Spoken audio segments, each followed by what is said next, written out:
All right, so this meeting of the Barnstable Infrastructure and Energy Committee is being recorded and will be posted for future viewing on the town of Barnstable website.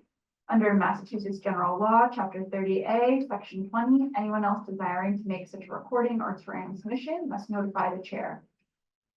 And with that, I will turn over to you, Barry. Get started. Well, all the meetings to order. I would note that all members of the committee and Kelly are here in person at the DPW's offices on Developer and Hyannis. And we're doing that because this is going to be Rob's last meeting. He's going off the board, so we thought we'd recognize him and have a little party as well. So brought some food and non-alcoholic drinks. And, so I'm going to call the meeting to order. Why don't we go to the minutes of the last meeting, whether anyone have any, if they've been circulated. I just have one minor edit in the old business second paragraph. The second sentence, the acronym for the Department of Public Utilities is DPW, not DPU. Now, I understand perfectly well why you did this. Yep. But I have no other. So the utilities or Department of Public Utilities? Yeah. That was definitely just muffling my brain. No. Yeah, so apologies. No. Does anyone else have any other comment or suggestion? Would I have the motion to approve the minutes with that one marker? I will. Okay. Take that. All in favor? Passes unanimously. So let's go to old business, green communities. So I think there are two things to talk about here. One is a process by which the council would address the stretch code of green communities. And I'm going to just defer that for a minute and maybe ask James if he has more immediate information on it. Talk about that. But I want to talk about something that was not covered by the workshop, which has happened. That's significant in terms of the stretch code. And that is the Department of Public Utilities in Massachusetts has opened up two dockets that's sort of relevant to me, really the economics of using gas for heating versus using a heat pump for heating and cooling. And the two proceeding, one is to be addressed on a long-term basis, that is after the next winter season. And that came as a result of a working group by which the Department of Energy Resources was part and some other agencies to look at changing the rate structure for the utilities delivery charges to achieve a couple of purposes. One is to reduce the cost of heat pumps relative to gas, to make it comparable or lower cost to furtherance of the goals of the Commonwealth to reduce greenhouse gas emissions. And secondly, to make the rate structure so it's more consistent with cost causation, which is kind of the principle of utility rate making. The second one is Eversource came up with a proposal. They were really asked to do so by the DPU that should be in effect by the next winter heating season, or at least probably after January 1st, which would be at the same time frame on if stretch code is adopted, the stretch code would be in place. So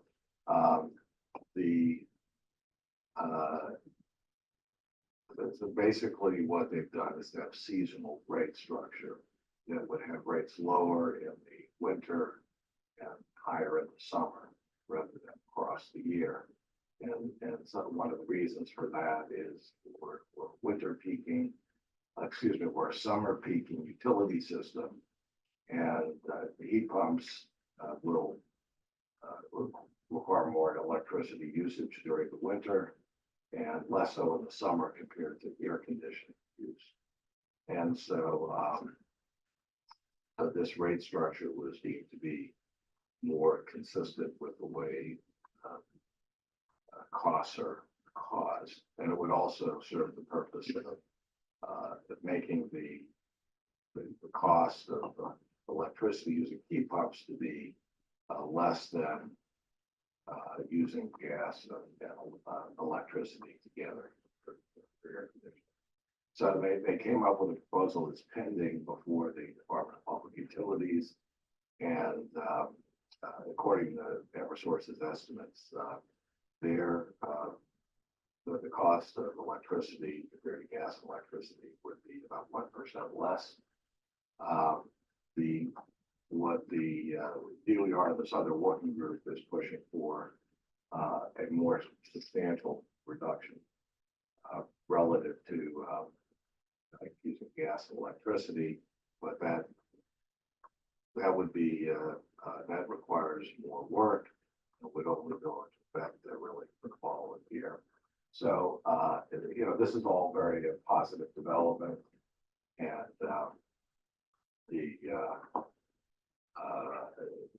so this is an issue that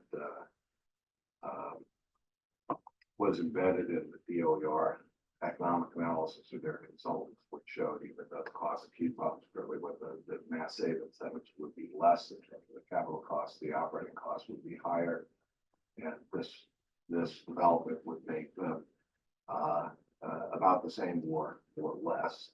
And the movement is, I think the Eversource proposal will likely be adopted, and after that, it looks like the likelihood of the rate structure being done would be the cost would be even less relative to gas, and that's what I think is intended, I think. So I think maybe next we can move on to Jen, your discussion where things are headed with the stretch code, and then maybe we can get back about how this piece of information. Well, and even on that piece of information, last night, there are a couple Eversource reps there. One is the customer service rep for the state, and the other one is the customer service point of contact for the Cape. And I asked them about this. Yeah. And they basically said just what you said, and I think would also be willing to chat with us about it if we'd like them to do that at a future meeting. You know, I didn't have quite the nuance, but I said my understanding was that the changes being proposed would move people more, incentivize more the direction of electrification. And that they said, yeah. Right. So this sort of the larger picture is that this came up last time, and then undoubtedly will come up again with the stretch code is that heat pumps are more expensive, but frankly in terms of whether they're more expensive for capital costs, there's debate about that. I think what the mass save incentives are comparable, but it really was no debate. Actually, it was more expensive in terms of operating costs, but I think with the changes in the rate structure, that would deal with that issue. The other thing they said that was interesting, that is relevant to the Cape for new construction is, I don't know how many of you are familiar with they have a pilot in the town of Framingham where they're doing quite a big neighborhood install of geothermal. Several, like at least 4 square blocks, something on that order. It's very well received, and in that pilot, they're actually tearing out the gas lines. And they're putting in geothermal instead. And they said they are looking for other locations in the state where they said primarily for new construction. So if there's a housing development going in or affordable housing or something, just worth giving them a hands up saying this, consider this location. But so this for clarification, that's a different technology, what we're talking about. Yes, Here, this is air source heat pumps, you're That's- talking about geothermal. right. It's a heat pump. And they're more expensive, They're more especially if it's a retrofit, but they're also more efficient. Right. So, anyway, so I just run into those folks. The other issue you asked me about was the timing on, when's the town council gonna feel like they can prioritize the vote on the stretch code. They are, I think, right now focusing on budget and reviewing the comprehensive plan, isn't that? Yeah, there's quite a few, I can speak to that just because I was at town council last week, earlier this month. So they have gotten through probably about half of the operating budget. The other half, which includes the budget, will be addressed tomorrow evening, and they really have no choice but to get through it because Right. it's the end of the fiscal year. That's right. So Yeah. from my understanding, just because I was recording town council updates yesterday as well, that's obviously the number one priority is getting through that. There's a couple of other items that have to be read into the record or have first reads, including some, various allocations. And then they were going to be, they being town council leadership, we're gonna be looking at when to have additional workshops and some of the other items. I think flow neutral is the other one that. Well, neutral, yeah, I thought Ordinance is the other yeah. one that was the priority, pretty much directly, after I think the budgeting. Gordon and some of these other counselors that were at the same event, I was at the fundraising or the applying for federal funding event I was at. They thought budget, I think maybe it's the first read on the long-term Yeah, there's a comprehensive first plan read on thing, the local comprehensive as well plan. as flow neutral is either tomorrow I can actually pull or, it up and tell you exactly. but flow neutral is a big deal, which is, which would make our town eligible for much lower interest, maybe zero interest loans on our wastewater, our CWOP borrowing. Which 6 other towns on the Cape have, and we don't have. And it would be like $111 million saving over the period of the loan. And I kind of wondered, as I'm hearing that, I'm wondering if the financial committee, is your wife still on that? She is not. She's not. But I know the finance committee does a great job in my opinion, and they're very well respected. I wonder, would they address something like how much savings could the stretch code green communities provide the town? It's not 111 million, but it is, likely to be 200,000 the first year, plus technical support, plus support in terms of aiming the town towards where else can you apply for similar things. And then as the buildings become more energy efficient, there's savings there. So I don't know if that's the kind of thing that we could bring to them. I think in Sean Hogan's application for the 42 million DOE grant for the schools, part of that application and the whole description of the grant included how much would be saved per year once they made the high school, intermediate school, and center. So I didn't know. I mean, is it worth having another group, another town group? Can I make a suggestion? Let's finish with stretch code green communities and then later, go over to other related things. Okay. But my thought was, would that help us build a case for the stretch code if it goes ahead and makes our buildings more efficient? They're obviously gonna be healthier, but they're gonna be more energy efficient. You can have another financial group confirm the cost savings that we're saying are part of this consideration. I mean, that's when I talk to the town councilors who I know, I say, we're deferring money saving while we're doing this, and we don't know how long the money's gonna be around with the way things are going. So anyway, but I think what the counselors thought was flow neutral is going to be, and some of these other priorities that Kelly mentioned are going to take up at least the next 2 town council meetings. maybe the stretch code would get read in August and voted on in September. Yeah, it's definitely, I can kind of confirm, just looking at the agenda, it's definitely gonna be at least the next two. Because so flow neutral, it's not on this, I think on that one, but, so flow neutral is under.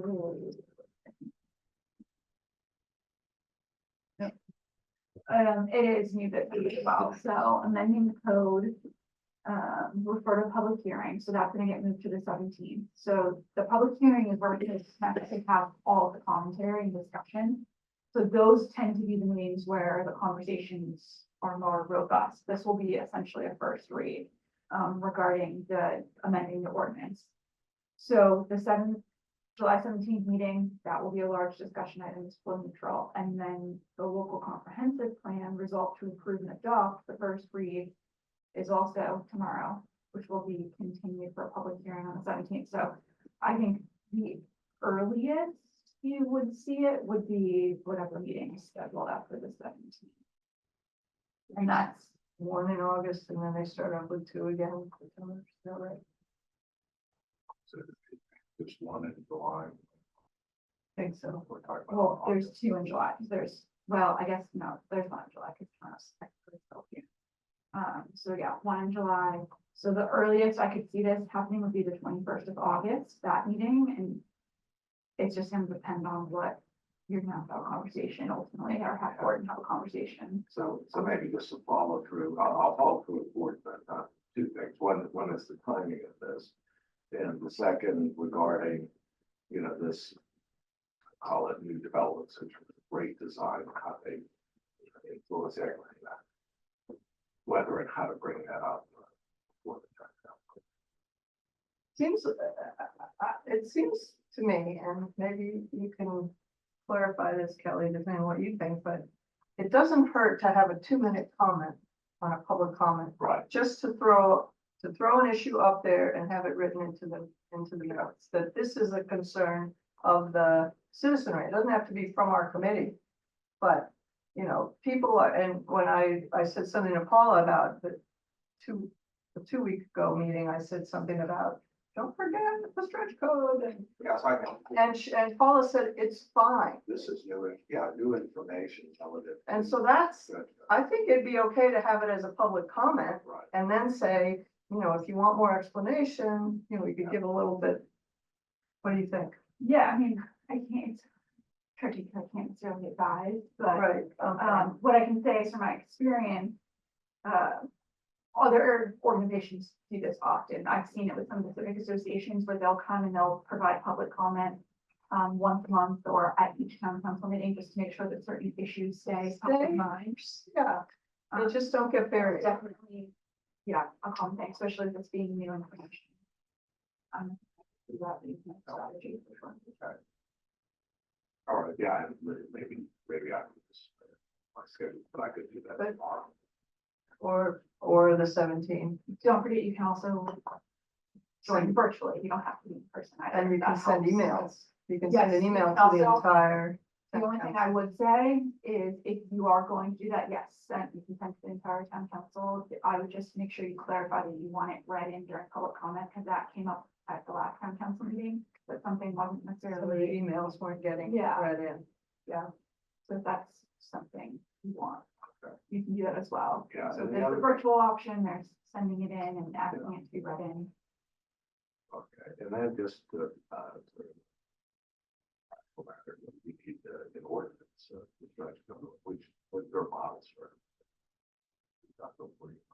I think if we keep introducing it as cost saving, energy saving, cost saving, even though there are a lot of these other issues that are important to many of us. I think, if they're doing budget, well, another cost saving opportunity is, let's get this program going and,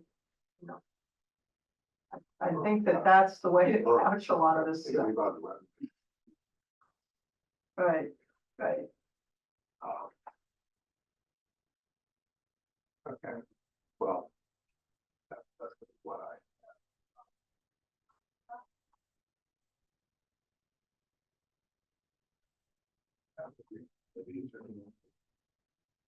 All right, so next on the agenda, food waste. Okay, I had a productive conversation with Carrie Purcell recently about the project to establish a composting facility at the joint base, and whether there was a way for the town of Barnstable to get involved in that project.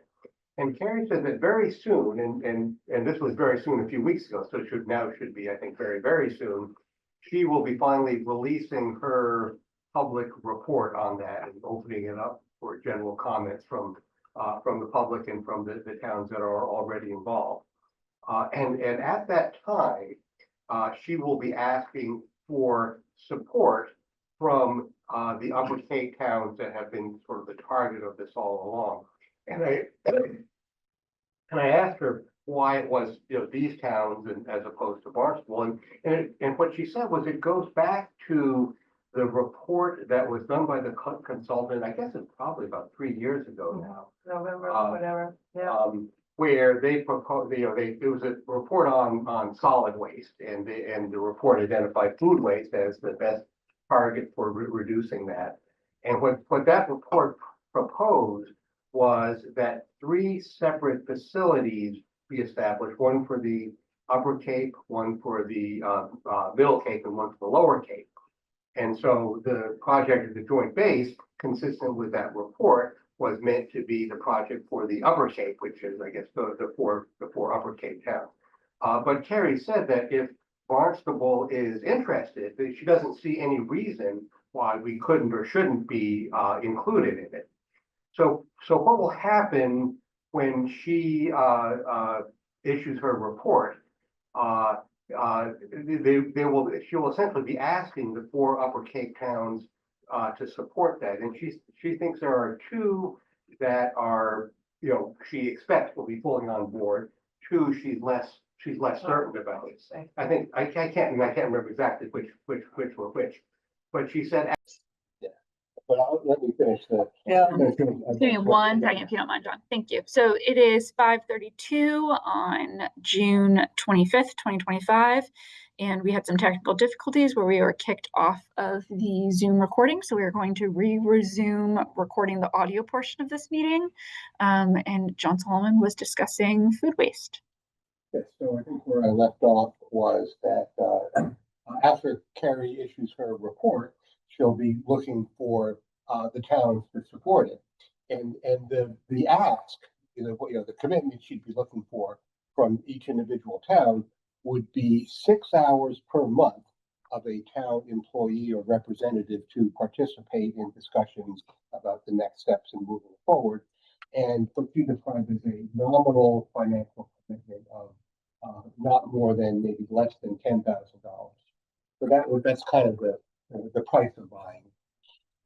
And she said that if, when she goes to ask the town, said if Barnstable said, well, yes, we'll do it, then, she's very optimistic that we could be included. And particularly if one of the other 4 towns says no, then we'd have an open slot to slide right into. But even if all 4 of them say yes, and of course we hope that they do, there isn't, I couldn't think of, and she didn't see any reason why we couldn't be part of the working group going forward. We have a time shed.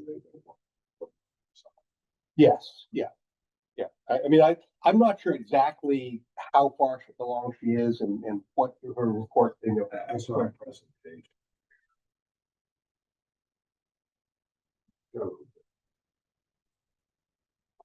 Yeah.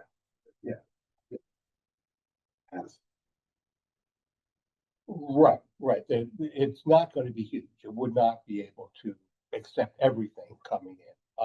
But on the other hand, if you're trying to establish this, I think the first thing, your first concern would be make sure you at least have enough. And so I think it would make sense to have a 5th town, and then if there is a capacity issue, then we'll have to deal with that. But I think there's you'd much rather have too much than too little. So So, so what's good about this is it gives us something concrete. We can go to the town council and say, this is what we're asking for to support, food waste collection. I don't think we want to do that until Carrie's reported out, because that way we'll have a lot more detail about exactly what's going on, and I think it'd be premature to do that before that. But I think we do that. And then at the same time, we could also ask for support for food waste collection at the transfer station. If we need funding or resources to further promote that, it would be our opportunity to do that at the same time. So that's what I see as the path forward. I think it's good. I think we want to be part of we want to be part of anything rather than wait for the mid-Cape thing, because I mean, who knows how many more years that would be. Right. So if we can jump on board and be part of this original team, I would be fans of it. There is not. I mean, the idea is that, it will be the pilot, it will be the first one. Move on, but considering how long it takes to develop these things, we don't want to wait to complete a pilot and then start.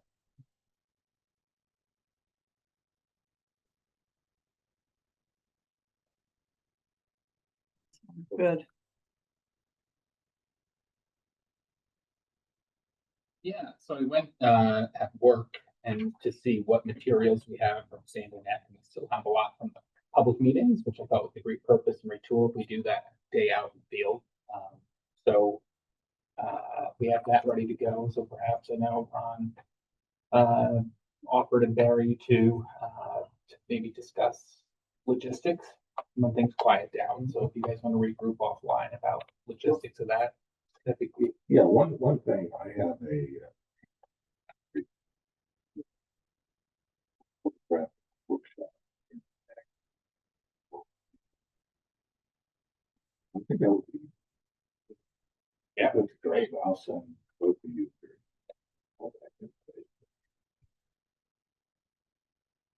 You have a date?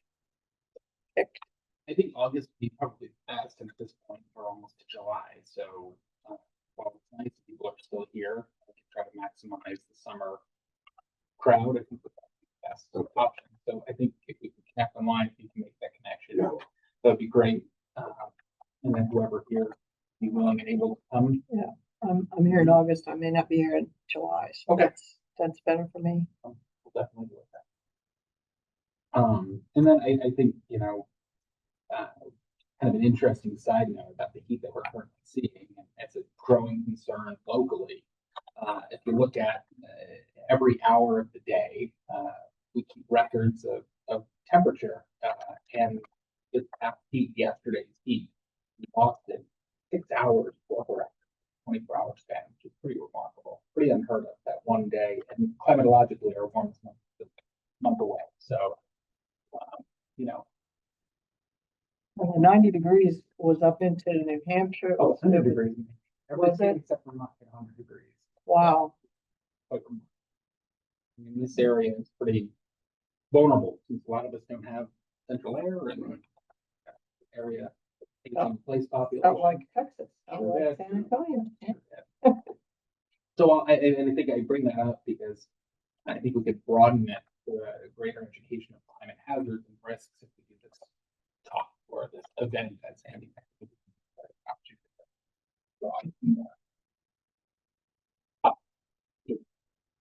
Flooding and. I think it'd be great. On that note, just because my involvement with DPW, there's two things. One, I can circulate, there is a permitting portal that to have events on town property, you need to fill out essentially an application. And that gets routed through all of the main departments in town. So, you get sign off from NEA, for example, but also if you need security at the event, if you need trash cans, if you need whatever. And it's for any events in town are ideally supposed to be filling these out, but especially events that would be on town property.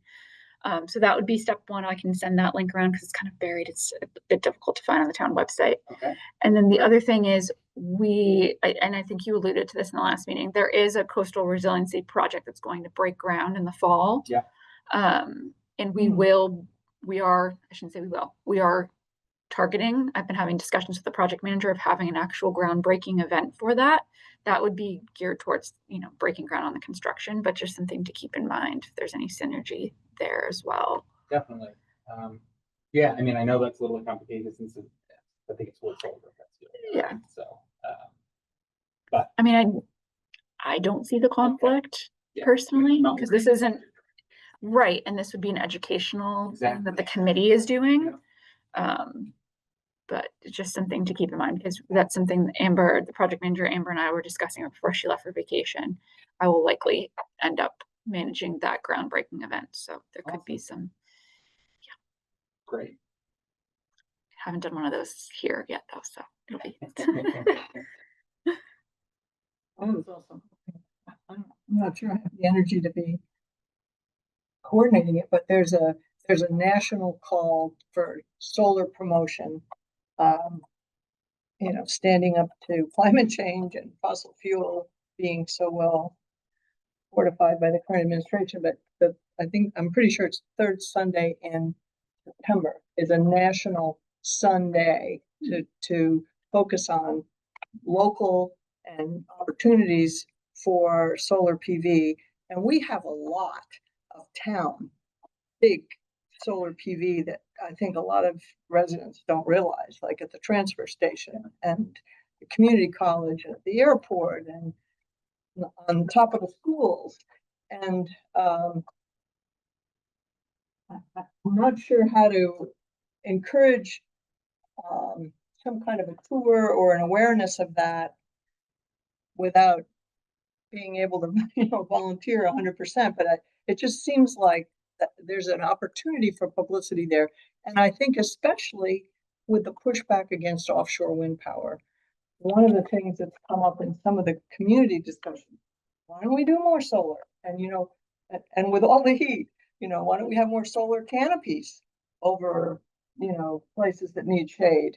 I'm just kind of rambling, but I just think that may be an opportunity for some positive PR for what the town has already done in the arena of solar PV and might educate some people.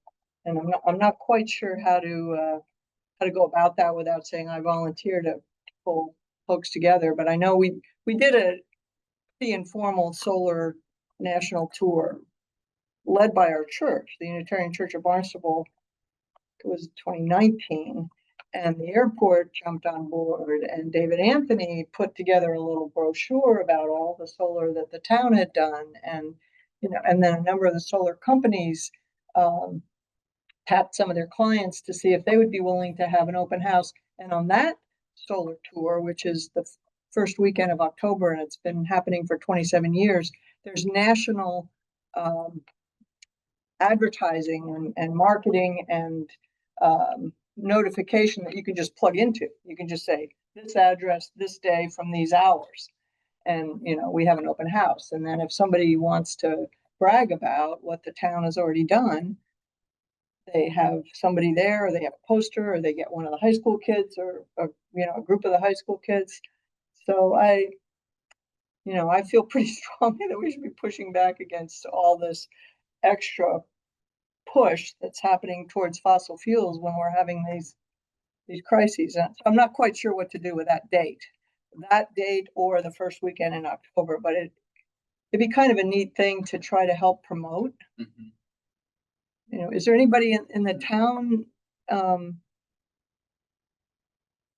communications that would be interested in helping something like that, do you think? Like Sarah Beal Fletcher? I mean, you could certainly ask. I know that their bandwidth is pretty tight as it is, which is a huge reason why my position was created, because even just with what DPW brings, it's a lot for them. But I don't want to speak for them either.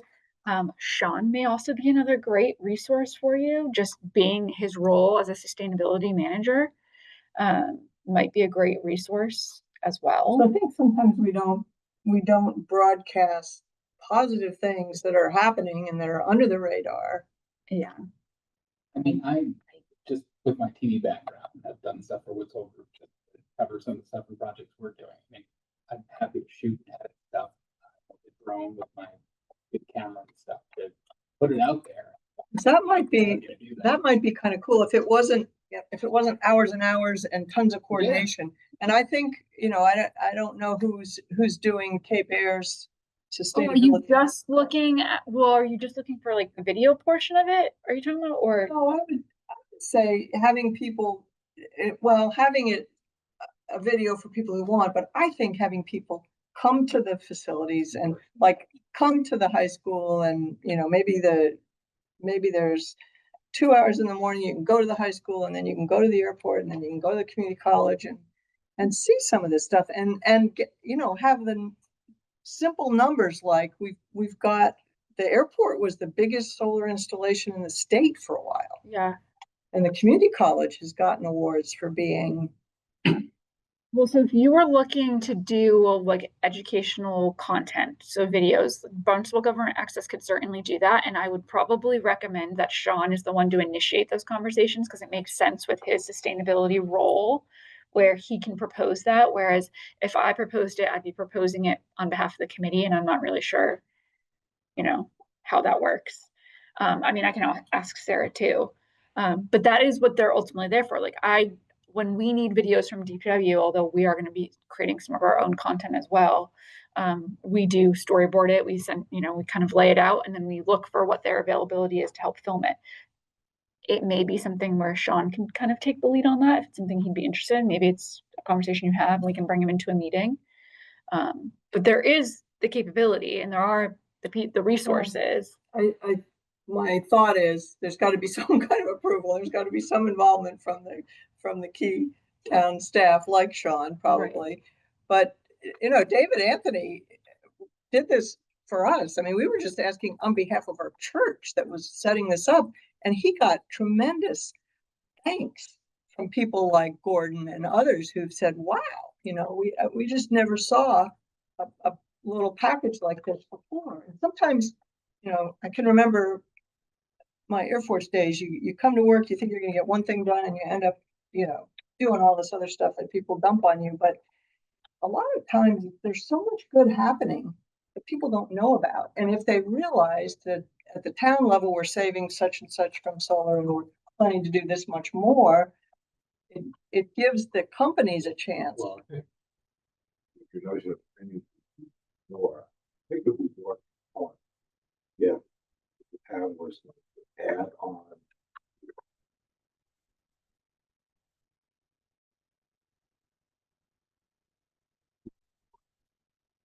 Well, that's part of that 42 million. Yeah. That was a big part of that for those 3 facilities. But the other thing is to get people who are either homeowners or business owners to realize they can do it themselves. Like the 99 restaurant at the Centerville strip mall there on 28. They must have 100 solar panels. And what's the benefit there? And if you have a zero utility bill because you have enough solar, that's kind of an attention getter, whether you're a business or a homeowner. We make a profit on our solar panels. They're not that many, but we don't generate all the power we use, but we still get the renewable energy credits because of when we install them. But people hear that and they say, wait a minute, we make a profit on our utilities. We pay a zero other than water. I mean, water usually we don't. I mean, people have been really hit with utility bills this year and they're only going to go up. So anyway, I'm not sure. I mean, we're not primarily an educational organization, but I think if we look for opportunities like this to showcase what's already being done with the town, when we come up with new recommendations, they could say, oh, yeah, that's the committee that, got us all these thanks for, like, I mean, it's kind of the same idea of the Sandy Neck awareness sort of thing. Yeah, I mean, I would definitely just kind of put like my last little end cap on that. I would either talk with Sean or go directly and speak with Sarah perhaps, because the thing is, and this, I've run into this all the time, even just in my role here at DPW. If we don't know about something or that something's happening or something needs, it kind of needs to be brought to their attention, and then they can see if it's something that they can work Okay. on. Because there's so much going on that Well, and that's, I mean, unless we often you're, get stuck in the, yes, you have you have your regular job, what you have to do every day. but I mean, I'm in total agreement. I think in general, we can be pushing out more feel-good content. Well, and, I'm working a little bit more with Andrew and Rob Steen, and it's amazing. I mean, and I know you do your best. You've got the videos, you've got the website, but unless people spend the time to sit down and look at it, they just don't get it. Yeah. And so, I don't know. Anyway, I'm going to try to do some of that.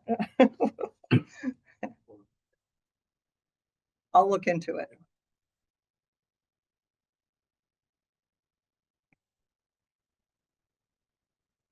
The air quality, I haven't done anything else other than I heard from I think I mentioned to you, I heard from a friend who helped judge civics posters at the high school, that several of the students complained about the level of lack of maintenance of the building, air quality, water dripping from the ceiling, bathrooms unusable. So that I felt really bad that 42 million is sitting somewhere, and that frankly, green communities is the kind of thing that can get us into the school improving indoor air quality. So, and that was students. I thought, okay, I need to backtrack and find out who those students were, get them to come to public comment. Because that's usually what wakes people up, is when the students who are actually being impacted come and say something. So. And I heard it from a parent that I met at the Y. So that was upsetting to me. They said some of the floors in the high school, there's only one bathroom that the kids will use because the others are in such bad repair. That just sounded terrible. Well, why don't we get porta potties then? I mean, if they, I mean, it sounded terrible to me. So it just there's still a need, and there's more and more indoor air quality and outdoor air quality. They're connected in the news. There's a New York Times big program was on in the last educational program on in the last week, and the healthy building section of the Harvard School of Public Health has something almost. It was something people paid attention to, a little bit of attention to for a while during COVID, and now that's kind of, but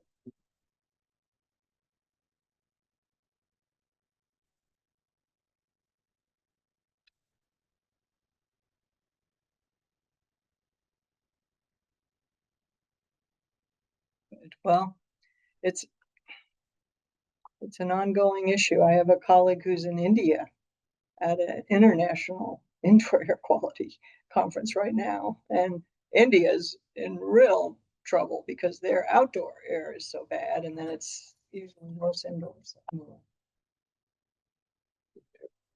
thank you. So, Yes, so right after our last meeting, the next day I spoke with two people. One was David Eisenberg. He's with Falmouth Broadband MLP, which was formed in 2019. The first thing that they did, so the town essentially wanted to try and get their own, basically, broadband internet service. They approved a feasibility study for $50,000 pretty quickly. They did the feasibility study, town liked what they saw. They ended up getting a state grant for $150,000 and completed a high-level project design.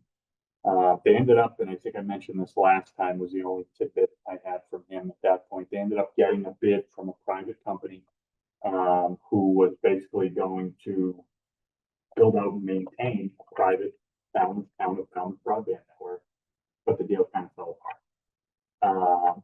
He has since resigned from that committee, but Verizon won a $105 million grant to run fiber through Falmouth, Mashpee, and Sandwich. It's about $1 million per mile, essentially, to run fiber. So that was going to be about 105 miles of fiber through those towns. 40 miles, 40 million was set for Falmouth alone, but that money is currently frozen. Federal money, yeah. Falmouth, though, that made such a ruffle with Comcast that Comcast actually decided, because they felt as though it was such a strong push to kind of push them out. They actually upgraded all their amplifiers in the town of Falmouth, which has basically made neighborhoods, I'm still trying to understand everything, but I can understand numbers.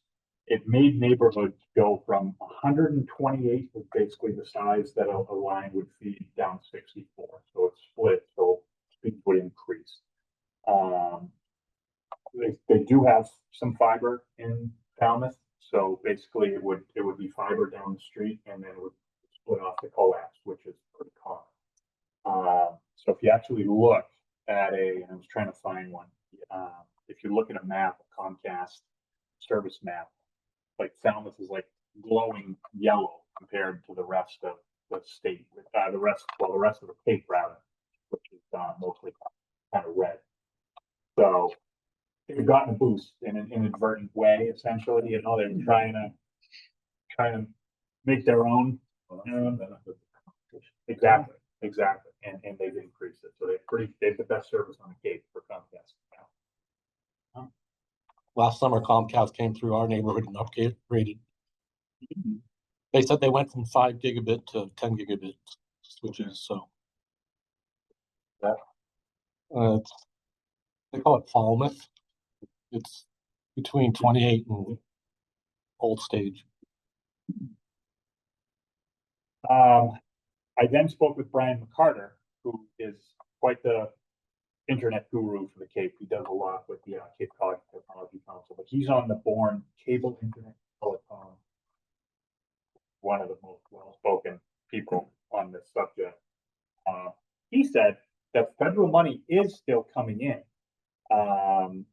He gave me a contact with Verizon, which I need to follow up with. Verizon actually won that $30 million grant that I previously mentioned. I don't know if it was last meeting or the one before, which is supposed to serve 8 towns in Barnstable County, Barnstable being one of those 8 towns. As far as I know, that money is still coming, and it's not frozen or follow up with Verizon because they're the ones that want. There is a municipal fiber grant, which he was describing. So it's a $250,000 grant. Basically, the town needs to kick in $12,000, and the state will kick in $250,000. It will get you 2 miles of fiber, and you have to use it for municipal purposes. So I guess they used it out on the outer Cape because there was very poor service along Nauset and along the seashore, Yeah, the beaches, and it was deemed a public, EMS, yeah. yes, it was deemed a public safety hazard. They actually got awarded this grant out, and I believe it was Wellesley, and they ran the fiber, you know, between the points of service to where the points of service weren't. Now, any residential or commercial area that is along that 2 miles of line can actually be tapped into. And I guess this is something that Open Cape can actually do if that grant is received by a town. They can get that set up in miles and business off of it. So it's interesting. So I'm going to look into that, get a little bit more information, what that consists of, and then I'm going to reach out to the Verizon contact. Experiences. Roughly the majority covered by private authorities who make most of the roads. A lot of them. Basically, the government invested in most of those were either owned by the government or owned by what. And it, when you're talking about grants, these are for areas that are not served because of companies.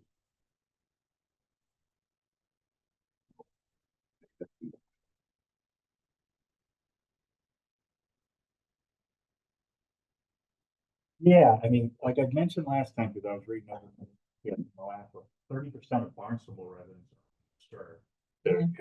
So that grant money essentially goes to try to boost service essentially and get those 30% where you have to do it. Up from county to state. And it's a big difference seasonally. And it's a huge difference. I'm sure most people have noticed that with their cell service. I know I have, especially when I'm south of 28 or north of 6A. The cell service goes way down. I know that I've spoken to some people who have the over-air internet service through T-Mobile and have noticed a significant difference with streaming TV. They have to put the TV on and the TV has to stay paused when they put a show on for 10 minutes so they can get through an hour without a lag. So that was one of the questions that I had as this became more popular this past year with T-Mobile, AT&T, and Verizon. And it's starting to show that it does really slow the speeds down the more users you put on the system, Right. of course. The other thing I want to do too is I want to try and get in contact with someone from GoNet Speed, who I know I brought that up before. They're the private company, as you brought up, Eric. They're the private company that's investing in the town of Yarmouth for basically to run fiber through the whole town of Yarmouth. So I'd like to, get in contact with them and maybe see if somebody would even be interested in keeping one of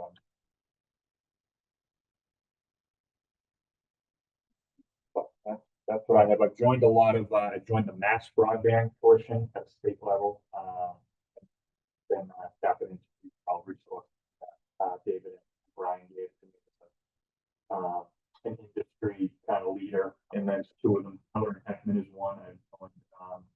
I've subscribed to their newsletters and the Benton Institute of Broadband. So they have stuff that the federal, state, and local levels cost.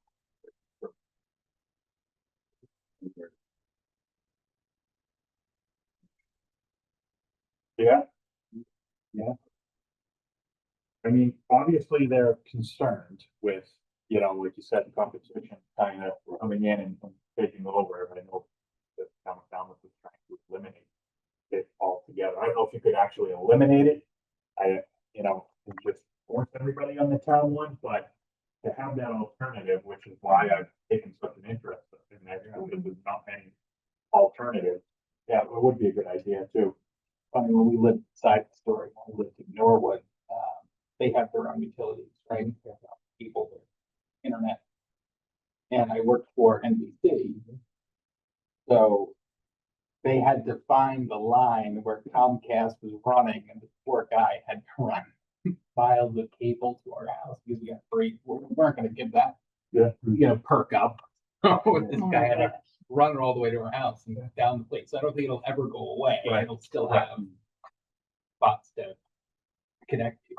Now that was included with like your utility bills or for your town taxes? Yeah, so the town taxes, I mean, you spend since we didn't get it, I don't exactly know, but it's much smaller, monthly bill. Interesting. And honestly, the utilities, the power was unbelievable. We never lost power. If there was a power outage, that was out for 10 minutes and they'd have it up and running. I will send you a contact from someone at GoNet Speed because as soon as you mentioned that, I was like, why have I heard this recently? They did have a meeting with some folks from our planning department because apparently they're coming to Barnstable. So Look into things. I don't know. That was the only sentence I got. Okay. But they provided me with a contact, so I will send that to you. Thank you. Yeah, I know that Comcast is very concerned. Do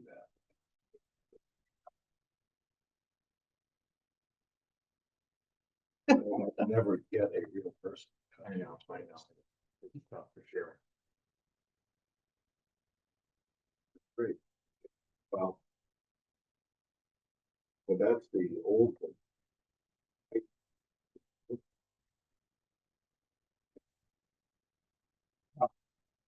I just want to make a comment on the trying to get everything onto electric is, you know, you're paying, well, I'm paying like 10 cents a kilowatt hour for electricity and like 20 cents for delivery.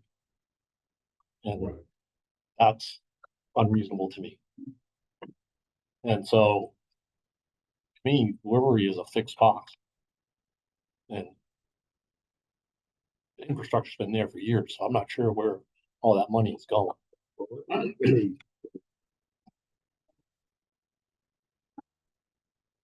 Well, just electricity rates in general.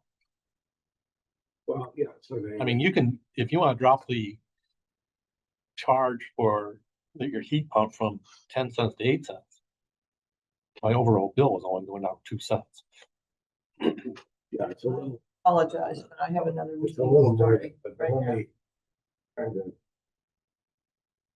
Comment.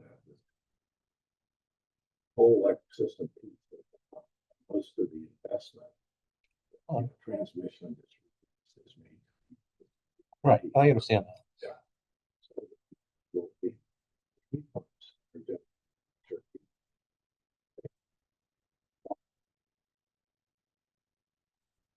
Increase your electricity consumption during the winter. Use it somewhat during the summer. You're causing the cost to meet the summer peak less of the rates, so that the winter rates are lower and the summer rates are higher. But we're bringing more revenue into the system. And that, so they're able to change the rates without affecting the rates of people who are not on heat pumps. But that's generally how that works. I don't know if that answers your question. But No, because the distribution cost, it's a fixed infrastructure. right. Well, although I mean, yeah, it's designed for peak load. Right. I understand that, and most of the load is going to be in the winter, and under summer. But so it's always going to be high in the summer. So you're going to need that infrastructure regardless. So, but I don't know what it seems. It's gone up.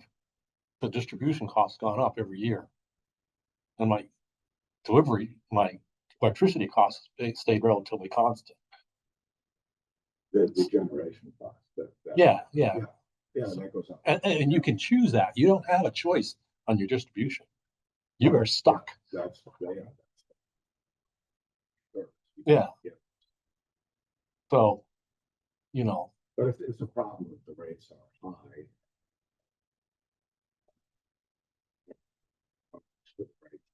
Some of them are policy things. Yeah. But the two major components of distribution. Right. And so I'm just saying that try to push everybody electricity. You're basically putting, they're still going to get that money. right, isn't it? Not really pushing it.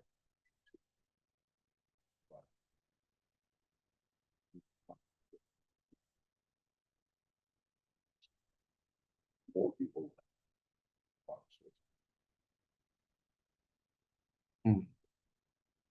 So, No, I mean, my beef with electricity.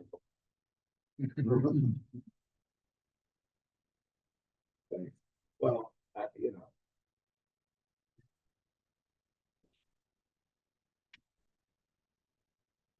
Well, I don't know, it was 2019 or 2018. I mean, before COVID, so whatever time that period is. I think you're the people who are on the committee when I joined. You're the last one left. I joined up in 2019. You were definitely. Yeah, already- yeah, so. Like everyone else. Everyone else, you're the last of the, what sort of, from my point of view. Yeah. People, so we're gonna miss you. Thank you. Unless they're in. Wow. Not so well, but I did. So what do you, just, what are your plans? I don't know, it's, I'm trying to learn how to program, which is difficult when I'm calcified brain, so. Good to try though. Oh, yeah, it's been a challenge. I mean, I've programmed before, I'm just, you know, well, I'm still in the middle and on the tail end of the course, I'm building an app from soup to nuts, so.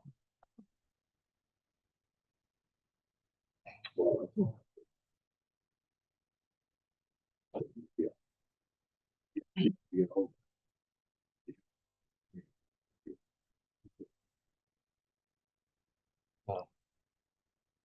Nice way to put it.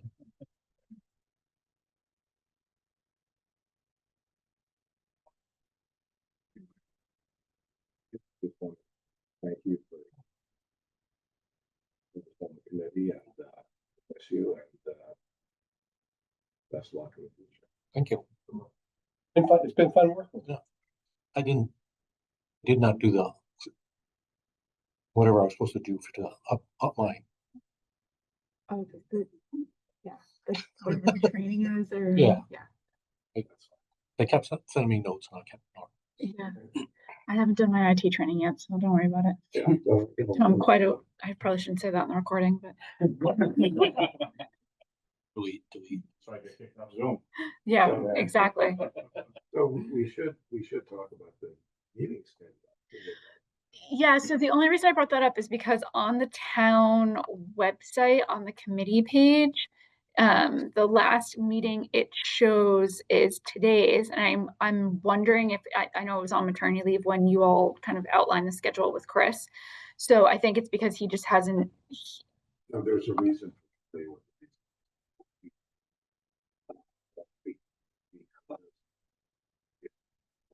I was gonna say I remember this last year. We did, we waited. We paused. Yep. We've got to come on, we're almost in, so, I think just from planning standpoint, June. Yeah, so he does have some, he did schedule some in Zoom, which I think he probably just followed the 2-week schedule just to get them into Zoom. So I don't know if you want me to review what he has suggested. Yeah, so maybe what we do is at least just nail down the July one now, and then if it makes sense, I can send around Yeah, I would. an email.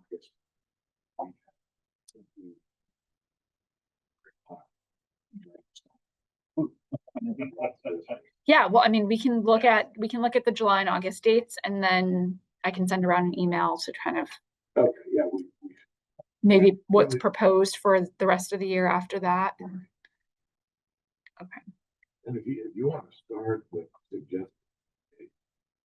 Yeah, so right now, again, and I think when Chris set this up, I think he just put dates in as placeholders, because he doesn't have them scheduled on the town calendar, just in Zoom, but he has July 14th or July 28th as suggestions for a July meeting. And the 14th would be good for me. The 28th, I would not be able to. Either works for me. No, we also don't have to stick with the Tuesdays, I know, or those are Mondays. I think Jane said July was bad, so. Why might not happen if you don't have enough bodies.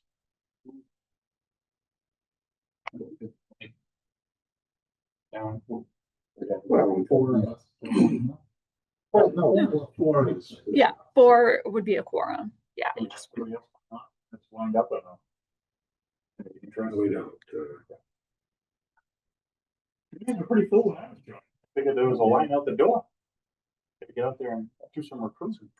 Well, I think people need to understand that the shift, like this committee is not just like when you hear infrastructure and energy, it's not, it really is more, you guys are getting more involved in climate, you're getting more involved in, the green communities. I mean, I think if people, maybe if they knew more and food waste, it's not just like you hear infrastructure and you think like bridges and roads and, because this traditionally used to be, I think this was called like the DPW committee or DPW commission or something like that. This was well beyond my time. And then it got sort of rebranded to infrastructure and energy committee. But I think it doesn't necessarily need a rebrand again, but perhaps maybe it's a public comment that's made that gets read into the record of this is what our topics are. This is what we're discussing. These are the exciting projects. If you're interested, we've got vacancies. Could be the way to tackle it.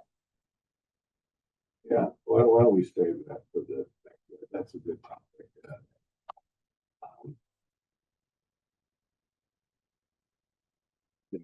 Like to. People,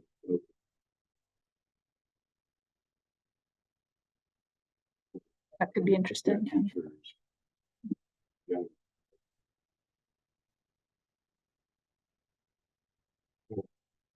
teachers, yeah. Yeah.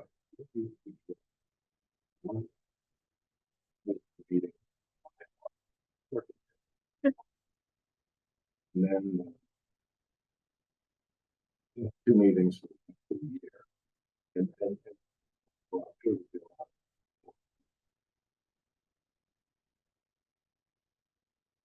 Yeah, What should great. we do, since the 4 of us that need to be there to make this work on July, should we just do that now? Or? Yeah, I would Jane's agree. away. I would agree with that. I mean, 4 of Jane's you, away. you need at least 4 people to have a quorum. So, and if Jane's away most of July, then that makes sense to just pick a meeting time. And if she happens to be available, she can be available. Right. That's what- Just this one, maybe? Just the 14th works for you, right? Right. And it works for either of us, so 14. Yeah. So Barry, if it works 14 for you, then we have a quorum.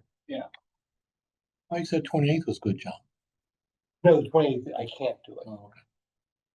And we could move away from Monday. We don't have to keep the Monday. all right, so. Okay. I could do 14. My sister was coming. Perfect excuse. You're on tape. We can edit that part out. Sure. And, okay, and then, So, I mean, if we want to keep the 14th, we can certainly do that. And we would just meet that once in July. I could do.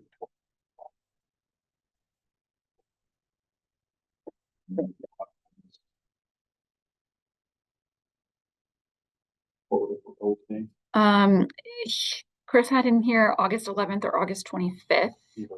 Yeah. And I'm away the week of the 18th.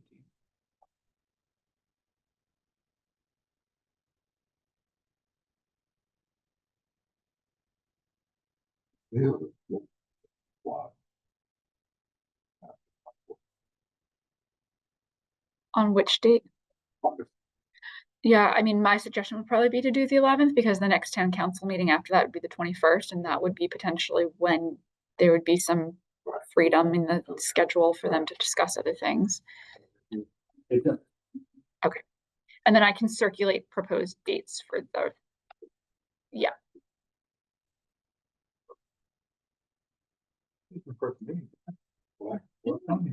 I mean, we can do them. We can do them whenever you all want. I think it moved to Zoom and then it never really moved back. I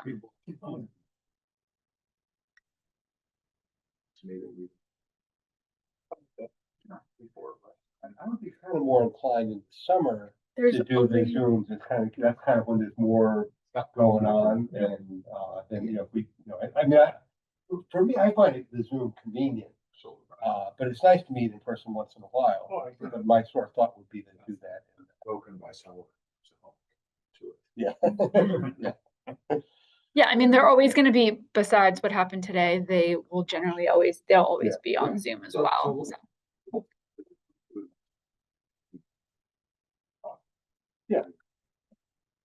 Yeah, and that honestly makes sense because by September, hopefully you have a better direction as to what's happening with the stretch code, so it makes sense to meet in person.